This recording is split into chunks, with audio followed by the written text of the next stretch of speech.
you little monsters.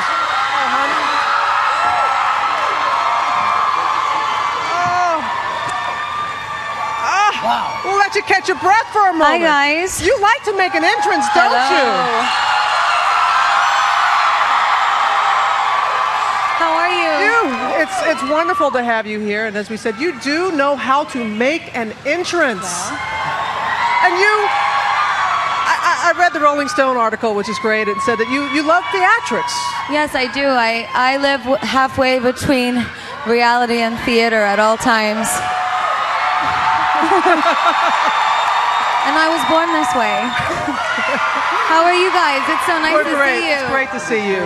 You too, Gaga. Well, you were not born in that outfit, so you got to tell us about it. Oh, I just came bringing everything I had with me. I love my fans so much. Thank you for coming out today. And you talk about your fans. I have to say, they are wonderful. They've been out here for a couple of days, so respectful, so energized. And it really feels like a family. Yeah, they are. Well, they're my family, for sure.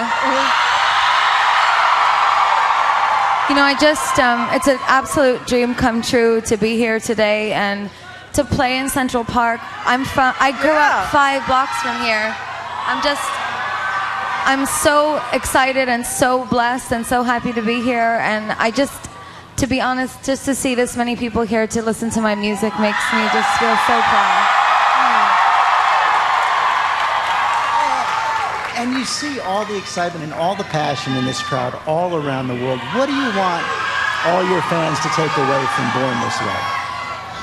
Born This Way is about being yourself and loving who you are and being proud.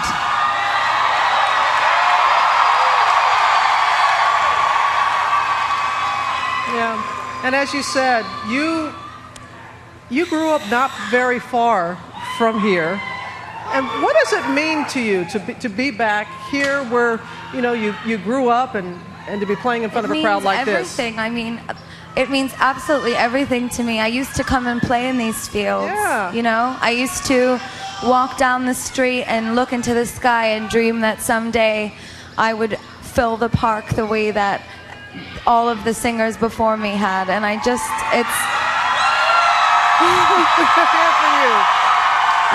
I hope that what you take away from my album is not just the music, which I did want to be fun and I did want it to be about individuality, but please also take away from it that there is no dream that's too big.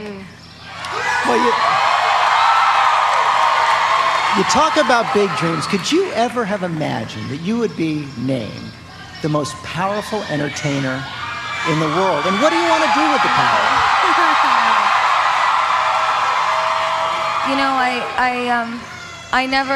I guess I never thought about that part of it. I always just thought about the music part. And then, an interview aired last night, actually, that I did called Inside the Outside. And I said in the interview that the instrument that I never learned how to play was my fans. They're the part of the story that nobody teaches you. And the word power makes me very uncomfortable. I just want to do the right thing, and I want to be a voice with them, among them. And you have been using that voice. Just about every single morning on GMA, we do something related to bullying in this country. It is happening. It is rampant in schools and high schools all across the country, and you are using your power to speak out against that. Yes, I've been actually really very pleased to see how much awareness has been raised around bullying and how deeply it affects everyone. You don't have to be the loser kid in high school to be bullied. Bullying and being picked on comes in so many different forms. And, if you're not being bullied, all I would say, because I like to talk about the other side of it as well, is, be someone that nurtures. And if there's someone in your class that maybe doesn't have a lot of friends, be the person that sits with them in the cafeteria sometimes. Be the bigger person. Part of the reason so many people relate to you is you're so authentic.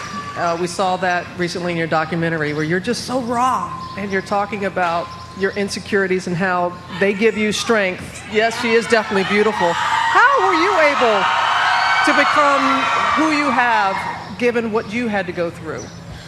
Well, I guess I would say when you start to conceive of the opportunity to put music out and you conceive of the opportunity that people will be watching, you better put the real you behind it and you better put your real self behind it, because when the whole world has their eyes on you, if you say something that doesn't truly come from your spirit and your soul, or if you wear something that doesn't truly come from your spirit and your soul, it's an injustice to your position. And so I'm really myself every single day, and I do it because I know my fans would want me to. Well, you've been having a lot of fun with it, too. Saturday Night Live, you ready to go back? Oh, not really. Not really. I think it's too early. But we can if it is. I'm sure you have tape. Is that where you're... No. Oh, you don't? No. But you know what we do have is we have so many viewer questions came in, and we want to get to some of them. Okay, great. First one comes from Jordan from Irvine, California. Wants to know, what is the most bizarre request that a fan has ever asked you to do? There is no request too bizarre.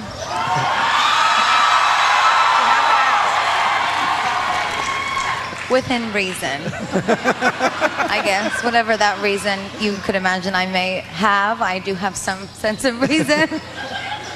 This one comes from Kristen from Pennsylvania, and Kristen asks, if you had one day away from writing, recording, and touring to do anything you wanted without being recognized, what would you do?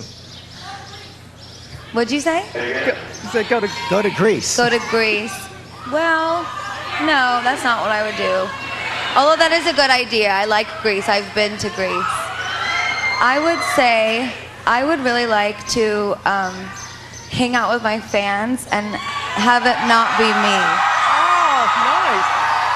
Yeah. Who would you be?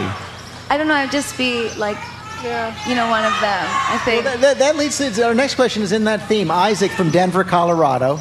Millions want to know, if you weren't famous today, what career path would you have pursued? Well, I would still be a singer. I just wouldn't be famous.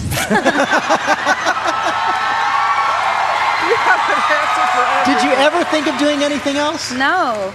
I mean, that would be so awful, wouldn't it? If I just gave up because nobody bought my music. I mean, I just really love what I do. You don't do it for that. Yeah, I don't do it for the money. No, and you have more than 10 million followers on Twitter, and that's where we've gotten a lot of these questions. And this is a good one from Casey. Do you have something that you always travel with or keep close to you? Something with, yes. Well, I actually wear my Aunt Joanne's birth certificate around my neck. Oh. I'm wearing it right now. It's nestled in my very tight choker.